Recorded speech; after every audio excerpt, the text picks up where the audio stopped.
Every Friday night, someone in my family turns into a creature. It's been happening every week ever since I turned 15. After midnight, the first person to come downstairs transforms. It always comes for me.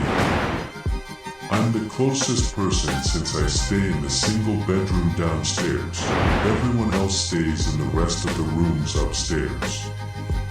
The first night it happened, I was scrolling on my phone past midnight, taking a break after finishing my homework. I heard my mom's footsteps come down the stairs but didn't give it much attention. Around this time, it wasn't unusual for her to get a cup of water or clean up things left on the kitchen table. I heard the clink of her cup and the flow of water.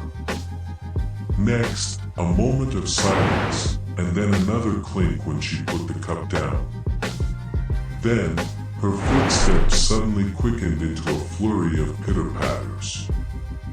Like someone flipped a switch, she was suddenly walking faster than humanly possible. Towards me. I dropped my phone. My mind scrambled to react. Her figure emerged from the door. She looked, well, different, to say the least. Her limbs stretched out on either side of her body, making her arms and legs equal length. The nails on her fingertips elongated to look like claws.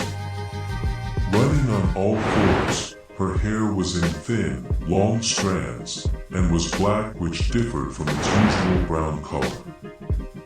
Her back bent in an unnatural way where you can see her spine and shoulder blades pop out when she walked, like the way a lion or a tiger looks when they move. She looked like she was made out of skin and bones, making her regular clothes sagged off of her impossibly skinny new form. I opened my mouth to scream. She lunged at me. The moment she grabbed me, I went still. Pain seared down my arm. My mom, or whatever she turned into, stepped back to analyze me. It took me a second to figure out I wasn't frozen in fear, but just frozen.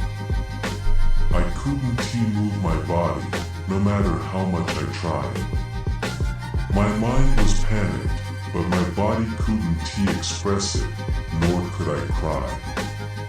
The creature walked out of the room.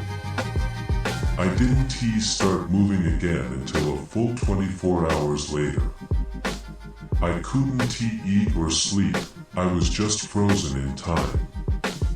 The entirety of Saturday, my family lived on without me. In the afternoon, my sister walked into my room where I still sat. Help me, I thought. Please tell me what is happening. Instead, she turned towards my empty desk chair, greeting me and asking a question. After a moment, she responded to an answer like I was there. I wasn't sure what they were seeing, but it's clear that they were seeing and living with another me living my life for me.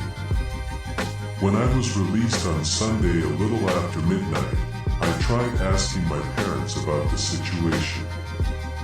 They told me to stop making up stories. There were large gashes on my arm where the creature had grabbed me. I still have scars there. My family acts like it's always been there. Over the next few days, I stationed myself near my bedroom door every night, listening closely to every little movement after 12. I came to learn that this only happened on Friday nights and anyone in my family could turn into the creature, not just my mom. The solution to this problem was to simply lock the bedroom door when the time came. The creature would screech and scramble on the other side, but it wasn't strong enough to knock the door down. Its hands reached under the doorframe, scratching at the carpeted floor, but it was futile. Over time, it became something of a joke. I would lock the door and listen for the quick footsteps before saying something like shut up or fuck off. Without fail, it always evoked a loud screech from the creature, and then I would laugh as it crashed against the door. The funny thing was, each one of my family members has a different screech, so I could tell who it was by listening to their vocalizations.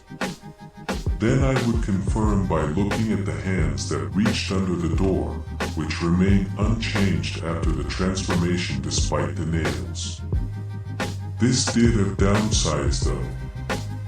If I had to study late into the night or if I was trying to sleep, I would always put in earplugs to try to drown out the relentless banging on the door.